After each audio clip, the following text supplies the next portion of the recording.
নমস্কার বন্ধুরা, চলে এসেছি একটা নতুন রেসিপির সঙ্গে। আজকে শেয়ার করবো লাউয়ের পরোটা, যেটা খেতে ভীষণ টেস্টি হয়, শরীরের পক্ষেও ভীষণ উপকার। তোমরা এইভাবে করে বানিয়ে দেখতে পারো লাউ দিয়ে। চলো কীভাবে বানালাম দেখি। এখানে এই যে এক টুকরো লাউ নিয়েছি, 4 ভাগের 1 ভাগ।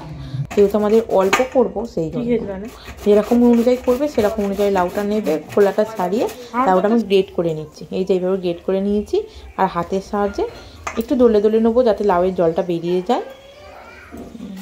গ্রেট করে নিয়ে আর দিয়ে দিচ্ছি আদা কুচি। এই যে একটু আদা গ্রেট করে ওর মধ্যে দিয়ে দিলাম, আর দিয়ে দিলাম জিরে গুঁড়ো, দিয়ে দেবো লবণ, দিয়ে এটাকে এবার মাখতে থাকবো। 2 বাটি, এই বাটিটা আমি 2 বাটি নিয়েছি, আটা নিয়েছি, আর দিচ্ছি নুন আর সামান্য চিনি স্বাদের জন্য। তোমরা চিনির পরিবর্তে গুড় থাকলে আখের গুড় দিতে পারো। এতে আমার কাছে ছিল না, তাই আমি চিনি দিয়েছি অল্প। দিয়ে এবার জল না দিয়ে এই লাউয়ের জলটা দিয়ে আমি এটাকে মেখে নেবো। হেলদি এবার মেখে নেবো। এটা কিন্তু রাত্রিবেলা খাবে না বলে দেয়, মিনিট 10-15 ধরে এটাকে মাখাতে হবে ভালো করে, ম্যাশ করে করে। দিনের বেলা আমাদেরও খাওয়া চলবে। এটা ভালো করে মাখাতে থাকবো যতক্ষণ না একটা আটার ডোয়ের মতো, যেমন আমরা রুটি করি সেরকম একটা নর্মাল ডোয়ের মতো হচ্ছে, ততক্ষণ মাখাতে থাকবো। যদি দেখি আটা কম হচ্ছে, একটু নরম লাগছে, আরেকটু আটা দিয়ে আরেকটু মাখিয়েছি। তোমরা একটা ময়দা দিয়ে করতে পারো। আমরা যেহেতু আটা খাই, আটা দিয়ে করেছিলাম। করে এবার এইটাকে লেচি কেটে নেব। একটা করে সব লেচিগুলো কেটে করে আটার গুচি কেটে নেব। এইভাবে একটা করে সবগুলোই কেটে নিয়ে রেখে দেবো।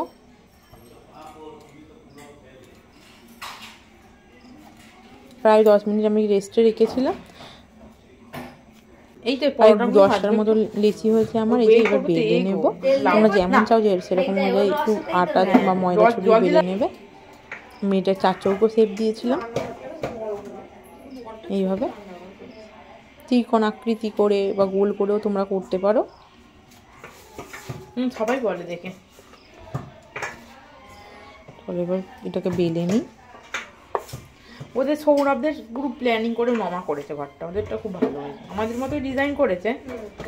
রান্নাঘর এই যে এভাবে বেলে নিয়েছি, আরও কয়েকটা বেলে নিচ্ছে। এবার পাত্র হচ্ছে একটা তেল ব্রাশ করে গ্যাসের মধ্যে বসিয়ে দিয়েছি। এটাকে নিয়ে পরোটাগুলো ভেজে নিই।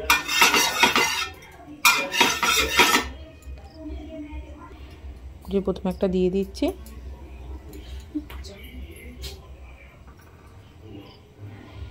হালকা করে প্রথমে সেঁকে নেব।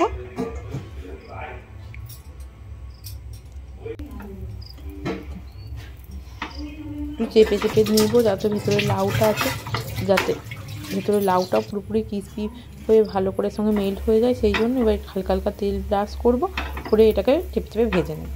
একটা করে করতে হবে, লাউ দিয়ে আছে না কাঁচা থাকবে।